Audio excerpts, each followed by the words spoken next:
Hey, what's going on, Never Quit Nation? Welcome back to a new video. Today, we are covering another sports video, but finally we're moving into the MLB since, let's not forget, it's the stretch run of this MLB season. I've been doing quite a bit of NBA videos, but MLB is still a big part of my focus right now, and will continue to be. NFL heating up as well, but today, we are going to be grading every team's season up to this point. We'll do a National League version very, very soon, but this, I have all the stuff down from Saturday, September 5th before the game. So as long as you're here within like 4 days or so, everything's completely relevant. So yeah, let's get into this banger.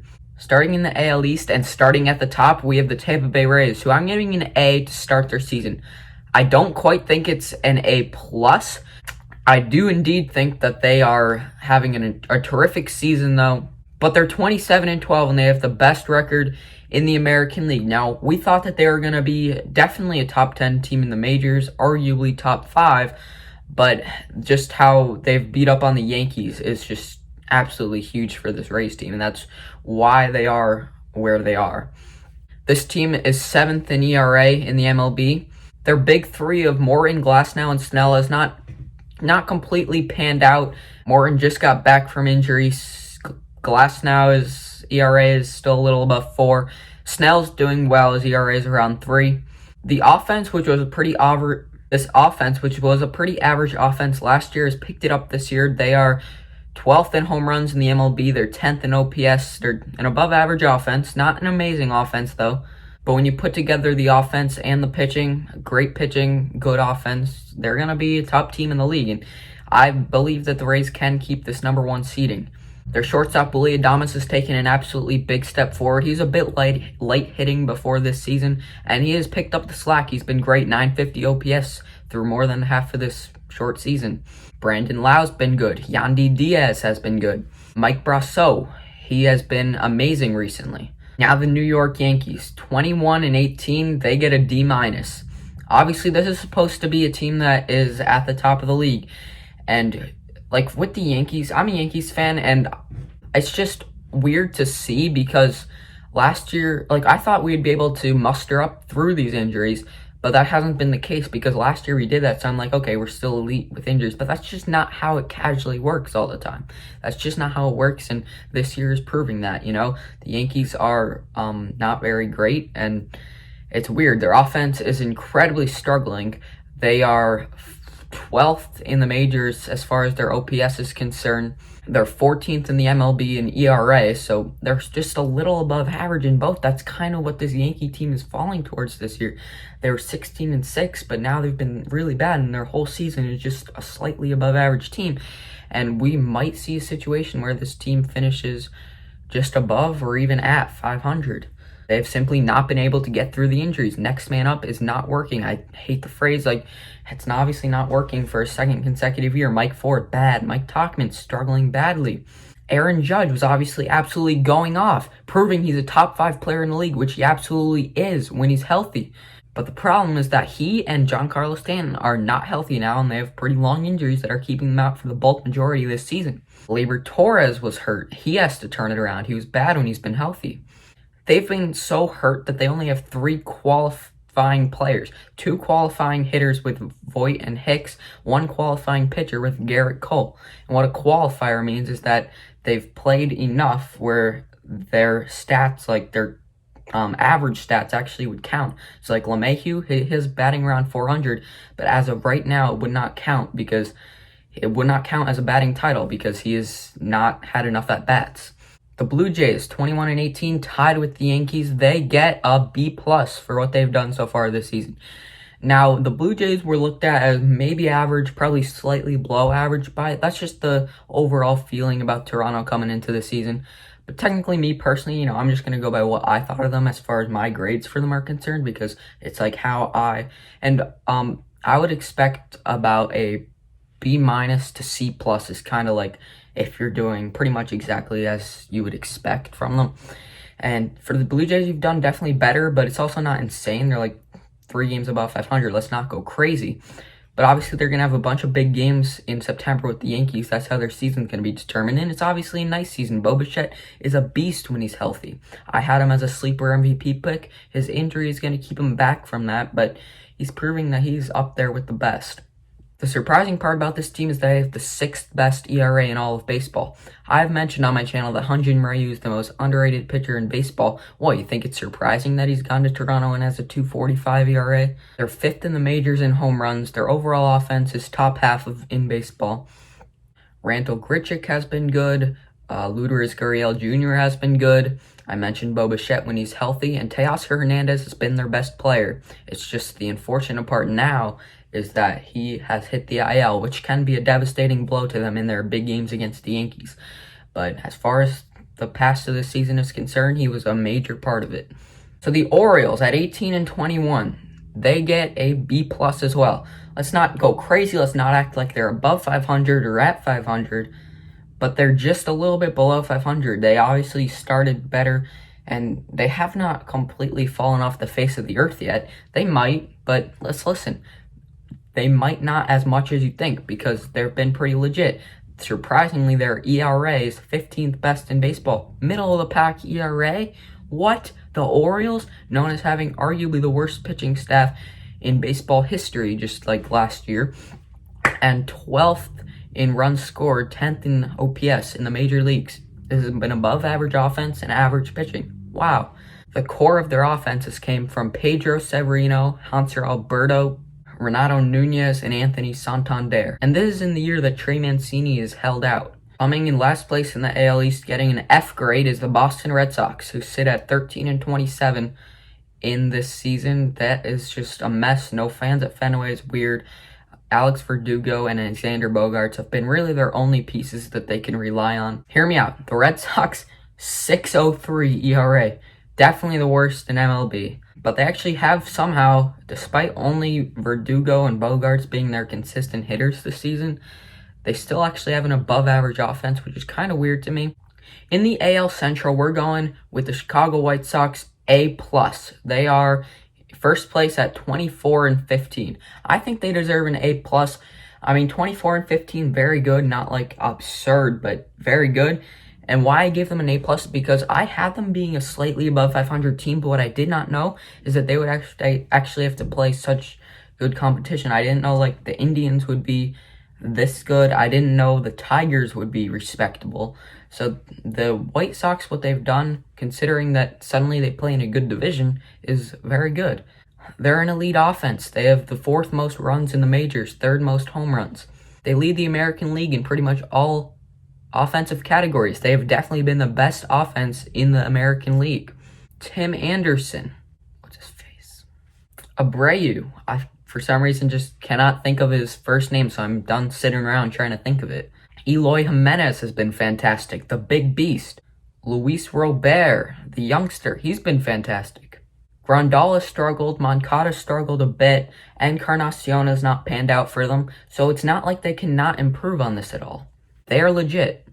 Dallas Keuchel, Lucas Giolito, and Dylan Cease has provided them a good rotation, with those being the top 3. Alright, so the Indians at 23-15, second place right now. Well, tied second place. They're going to get a B. I'm not going to go too crazy here because, we thought they would be good, but they have definitely been a bit better than we thought. And listen, they traded Mike Clevenger, which does get... Their decision to trade Clevenger is part of this grade. Now, obviously, their on-field is a big part of this grade, which they've been good. They have the best ERA in the American League, but they traded Clevenger, which is just not a good decision in my opinion.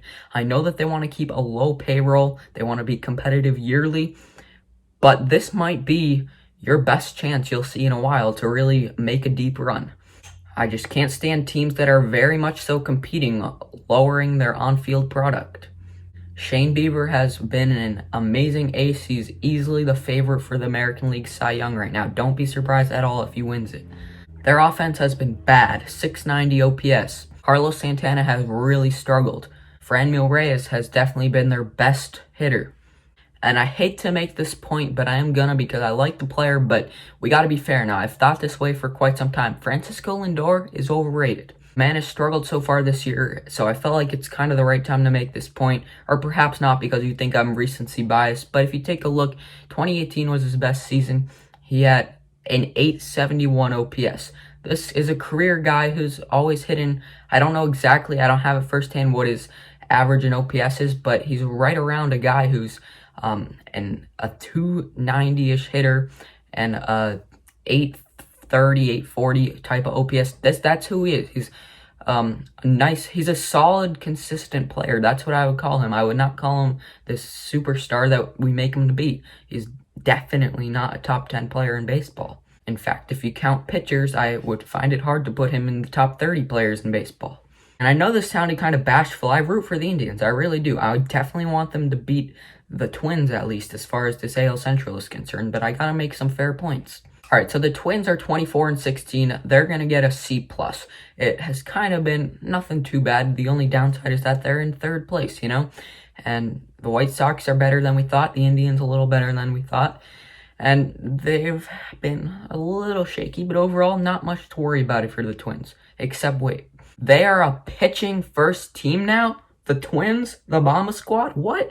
They have the 4th best ERA in the MLB. Bomba Squad has fallen to 10th in the majors in home runs, but their overall offense not very good. They are 22nd in OPS in the majors. What? Nelson Cruz, the 40-year-old, underrated last year, is crazy good again. What? But when you take a look, everyone else has taken a step back from last year in that offense, so there is some reason to be concerned about the Twins. Maybe they're not quite the team that they were last season. Donaldson is coming back from injury, so that could be a big boost. So the 17-19 4th place Tigers, we're going to give them a B+. Now let's not go crazy kind of like the Orioles. Let's not act like they're above 500 because they're slightly below 500. But what's shocking to me about the Tigers, teams are reversing what they're better at from last year, and it's just really weird. The Tigers' ERA is 27th best in baseball. They're a brutal team, so let's not act like they had good pitching last year, but their pitching was a heck of a lot better than their offense. Their offense has held ground to be just slightly below average type of offense, even with that big ballpark. You got to give credit where it's due. And I said that the Tigers coming into this season, that they would be better than they were last year by quite a lot because they got some MLB caliber players on that team. But for the most part, it's actually been the inner guys that have stepped up, the inner farm guys that they've played with last year that are just being better, which is what you love to see as a rebuilding franchise. Victor Reyes, Heimer Candelario, Jacoby Jones, and the recently acquired Jonathan Scope. Those guys have been the main parts of their offense this season. The Royals are getting a D, 14-25. They're in last place. There's not much to say. We thought they would be bad, and they're playing very bad. A little worse than we thought, maybe, as far as their winning percentage is concerned. A little worse than we would project. There's nothing to go crazy about, and they have a lot more competition, so there's just nothing really to be excited about as a Royals fan. They're 17th in the majors in ERA. They're 25th in the majors in runs scored. Their bullpen is their strongest strength. They have a good bullpen with Trevor Rosenthal being a good lockdown closer this season at the back end. The rotation doesn't have much going on. Nobody's really good there. And their offense consists of Maikel Franco, Alex Gordon, Whit Merrifield, Jorge Soler. Those are the guys that just help make it not like the worst offense you've ever seen, but it's not like those guys are stars that are playing at high levels or anything that would make it a good offense. AL West, the Oakland A's at 22-13. I'm going to give them a B+. Now they're in first place. That's good. We're not going to freak out though. This team has actually been another team that you're shocked what their strength actually is. It's pitching with the Oakland Athletics. Their pitching is a lot better than their hitting this season. Liam Hendricks has been a lockdown closer for the A's. They have a 222 team average, the swinging A's. They have the 19th best OPS in the majors. It's just weird to see the A's actually succeeding, but just not with the bats, not with those guys through the lineup that are just good on a yearly basis now. They're not really doing it. Robbie Grossman has definitely been this team's MVP so far, unless you want to go with a closer who doesn't pitch that many innings, because you might want to go with Liam Hendricks as their MVP. But when you take a look, Grossman has definitely been their best offensive player, and it's not close. So that's something you take moving forward when some of these other guys hopefully get going. Now you add Robbie Grossman as a very good player. Olsen and Simeon have been very disappointing. Matt Chapman's been kind of what he is. Just, I don't know, I think he's a little overrated offensively. How about the Astros? This one's interesting. We're going to go with a C+. They're only 21-16, so the record doesn't jump out at you or anything. I had them being actually quite good in my final predictions before the season started. But when you take a look, that was when, I thought they would have Verlander, so they're holding in there. Alright, but now when you take a look at the players, it's really shocking. This team has no power. So the Astros are not hitting for power. They have the 23rd most home runs in the MLB. Kyle Tucker has been their best player. What? Correa and Bregman not hitting for much power.